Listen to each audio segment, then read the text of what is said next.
Montre-toi! Tu m'entends? Foucault!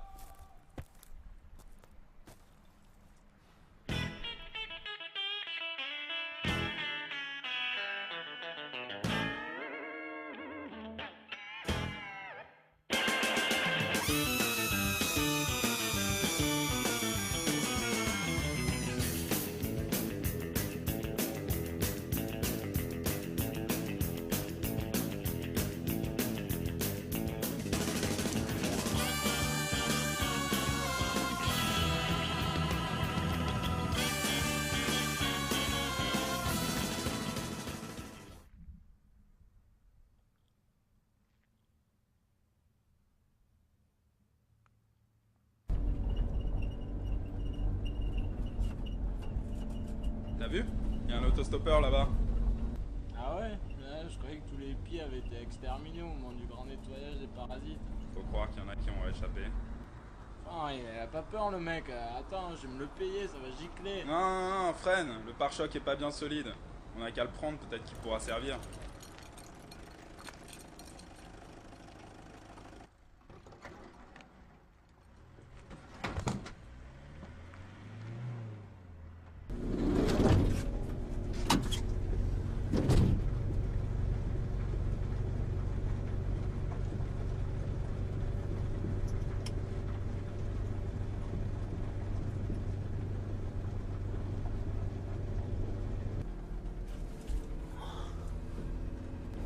C'est quoi ton nom?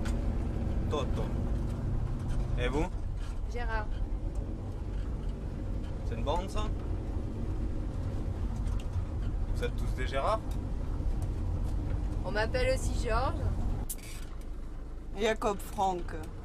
Moi c'est Benjamin, Walter Benjamin, et je suis de passage. Et là, c'est le poète. Anna. Mais pas touche, hein. C'est la copine de Gérard. C'est lui Gérard? Ouais. Si tu veux lui faire plaisir, tu l'appelles Adorno. Et il encule Foucault. Foucault? Ça va faire mal. Un peu que ça va faire mal. On le cherche. Il est dans le coin, avec sa bande. Dans la montagne, peut-être. Tu restes avec nous, tu nous aides. Et on te fait passer la montagne, d'accord? Ça marche.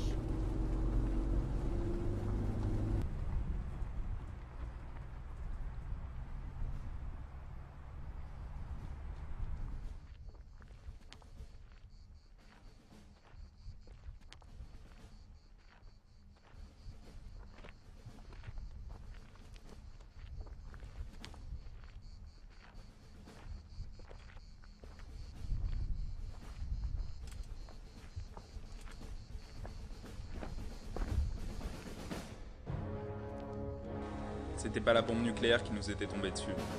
C'était les écologistes. Ou plus exactement une bande de primitivistes énervés qui s'étaient inspirés des méthodes de Lénine.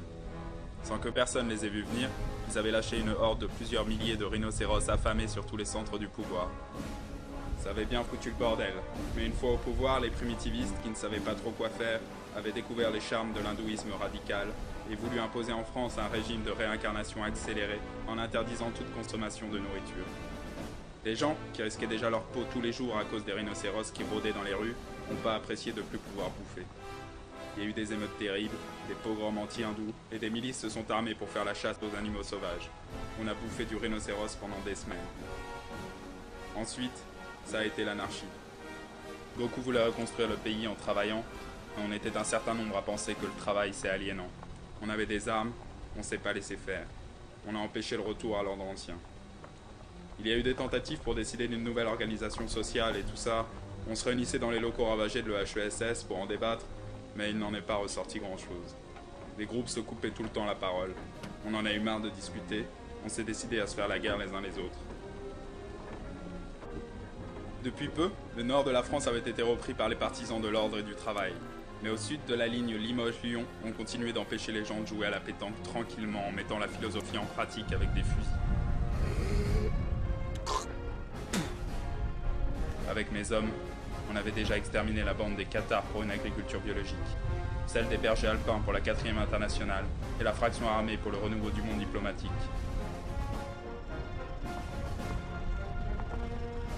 Adorno était mon totem et mon maître d'armes. Partout où on passait, on restaurait un minimum de morale. J'étais confiant. Je savais que j'allais bientôt enfoncer le rectum de Foucault et de sa bande de néostructuralistes refoulés 6 pieds sous terre.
Quelle horreur. C'est un véritable drame baroque allemand. Quoi? On atteint le cristal de l'événement total.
Putain, ces Foucaldiens, c'est vraiment des charlots, quoi. J'en ai abattu 4 ou 5, quoi.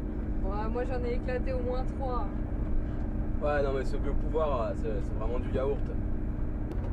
Et Anna? Eh ben, Anna. Quoi, Anna? Elle est pas là? Anna? Elle était dans le camion? T'as bien cherché partout? Mais elle était avec vous, putain!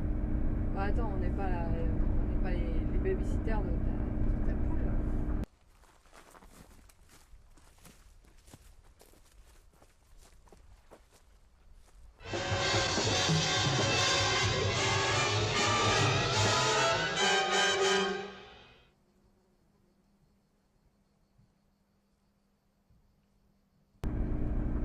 Tu sais, Gérard, some are born for sweet delight, some are born for endless night. Mais j'en ai marre de ta poésie de merde, putain!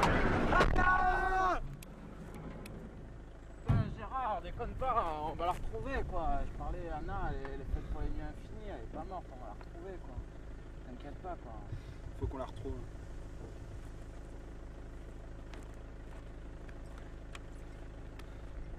Tu sais, Gérard, l'étoile de la rédemption brille pour tous les vaincus de l'histoire.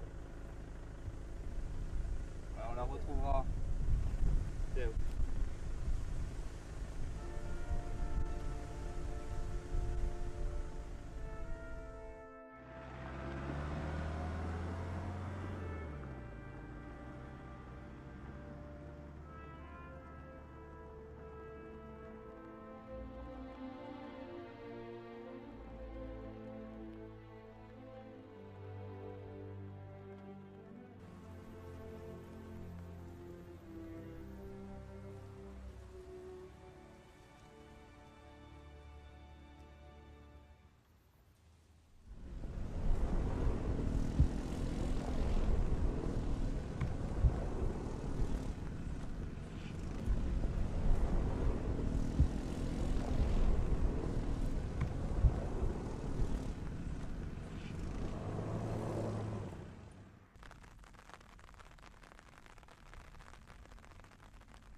de Dieu de bordel de merde, un autostoppeur, je croyais qu'il y en avait plus.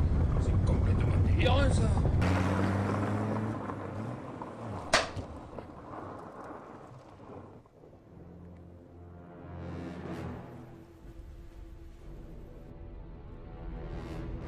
Je savais bien qu'Anna n'était pas morte. Elle était dans les mains de Foucault, ce qui n'était pas forcément pour me rassurer. En matière de sexualité, je m'appelle pas Adorno pour rien. Je suis plutôt conservateur. Quant à Foucault, il n'avait même pas les bons côtés du personnage. Il n'était pas pédé pour un sou. J'avais de bonnes raisons de m'inquiéter. Je n'avais pas oublié pourquoi on se faisait la guerre.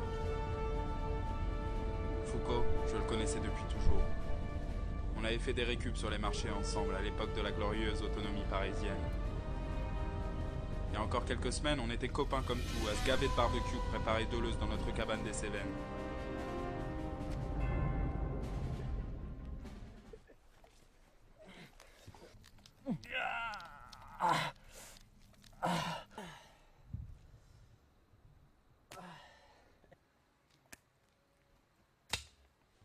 C'était la belle époque, quand la bande à Foucault et la mienne, on s'était unis pour régler leur compte assez pourri de néophysiocrates. Les néophysiocrates ont posté partout autour de cette région. Ils ont bloqué toutes les routes, tous les accès. Ils sont une dizaine à chaque poste. En passant par la rivière, en contournant par la gauche, on les baisera. Tu crois pas? À l'époque, Georges était encore dans la bande à Foucault. C'était même sa fiancée du moment. T'as combien d'hommes? 5.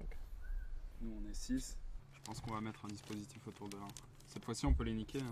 On peut les niquer. Donc en se mettant là, là, là et là, en attaquant le même jour, il n'y a pas de raison que ça résiste. Il faudrait qu'on passe par le sud. Là on pourra se ravitailler. Mais pas ça. Hein. Tu vois ce que je veux dire? Tu m'écoutes? Ouais. T'as ramené les fusils?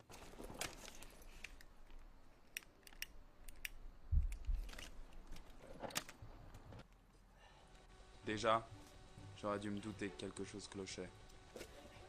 Foucault n'était pas aussi concentré qu'il aurait dû l'être sur les questions militaires. Quelques jours plus tard, les choses se sont gâtées. On venait d'exterminer ces branleurs de néophysiocrates et on avait décidé d'organiser un potlatch pour fêter ça.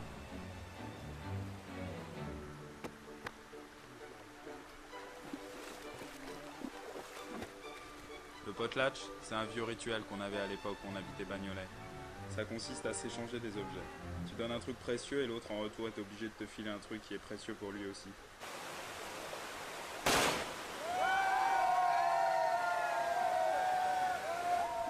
Du coup, au final, ça s'équilibre à peu près et ça resserre les liens d'amitié.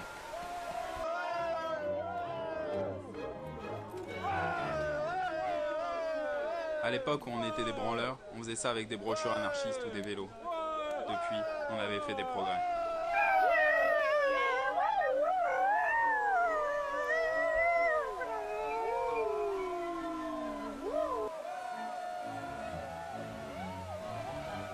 Sauf que cette fois, Foucault a tout foutu en l'air.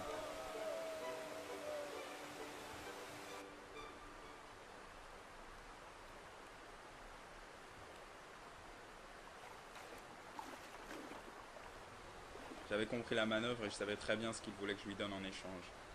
Mais ça m'a paru un petit peu déplacé. J'ai essayé de biaiser pour pas lui faire un affront.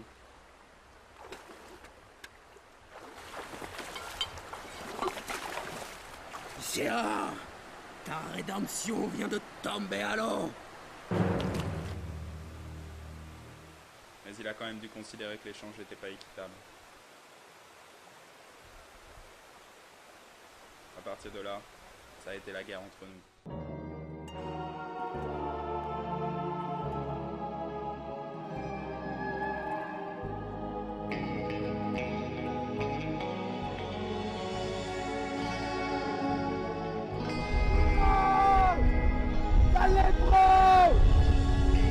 Foucault!